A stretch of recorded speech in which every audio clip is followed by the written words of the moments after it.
Alors, on m'a posé une question l'autre jour, une question qui revient souvent en fait, c'est quoi les religions africaines? Ta question est très intéressante et elle mérite une réponse nuancée. Dire que l'Afrique noire ou l'Afrique subsaharienne n'a pas sa propre religion est en réalité une idée fausse, souvent liée à une vision eurocentrée de l'histoire. On va remettre les pendules à l'heure si vous le voulez bien. Parce que l'Afrique, c'est un continent gigantesque, avec une diversité culturelle incroyable. Et oui, bien sûr, il y a l'islam, le christianisme, qui sont arrivés plus tard. Mais avant ça, bien avant ça, il y avait déjà des croyances, des spiritualités, des religions qui ont façonné l'identité de millions de personnes. Alors accrochez-vous, on embarque pour un voyage fascinant à la découverte des religions africaines, leur histoire, leur diversité et leur impact, même aujourd'hui, partout dans le monde. Oh, on parle souvent des religions traditionnelles africaines. C'est un terme un peu fourre-tout, on est d'accord, mais ça englobe une mosaïque de croyances, de pratiques, de rituels qui ont traversé les siècles.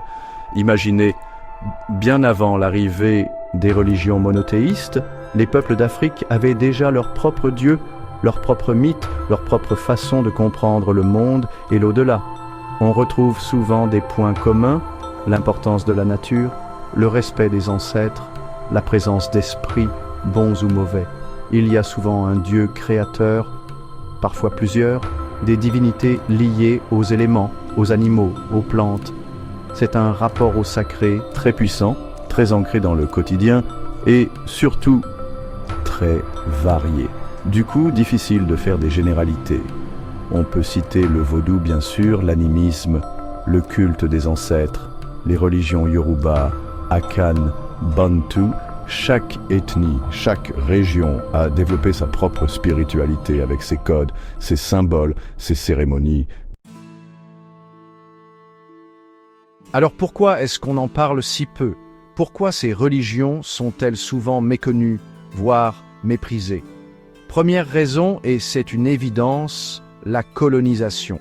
Pendant des siècles, on a imposé aux Africains le christianisme en présentant leurs propres croyances comme primitives, païennes, diaboliques.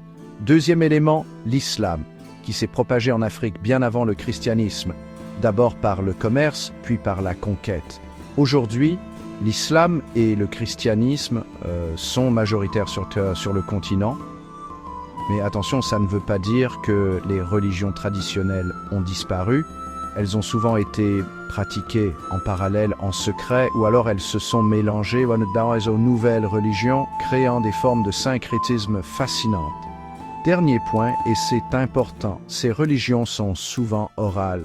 La transmission se fait de génération en génération par les anciens, les guérisseurs, les chefs spirituels. Il y a peu de textes sacrés, de dogmes figés. C'est une spiritualité vivante en constante évolution. Chapitre 3. L'influence africaine dans le monde. Et ce qui est fascinant, c'est que ces religions, malgré tout, ont réussi à traverser les frontières, les océans. Avec la diaspora africaine, les esclaves qui ont été déportés de force, les croyances africaines ont voyagé, se sont transformées, ont donné naissance à de nouvelles spiritualités. Le vaudou haïtien, par exemple, trouve ses racines dans les religions du Bénin et du Togo. La santeria cubaine, le candomblé brésilien, sont imprégnés de croyances yoruba.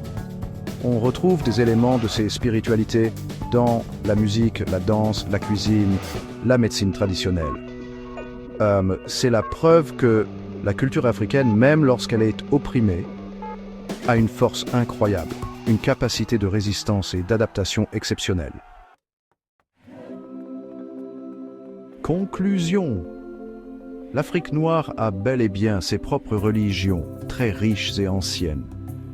Ce sont les effets de l'histoire, colonisation, islamisation, mondialisation, qui ont marginalisé ces spiritualités sur le plan global, mais elles n'ont jamais disparu. Elles continuent d'exister, de se transmettre, d'inspirer, C'est un héritage précieux, souvent méconnu, qu'il est important de redécouvrir, de respecter, de protéger. Alors, la prochaine fois que vous entendez dire que l'Afrique n'a pas de religion, vous saurez quoi répondre.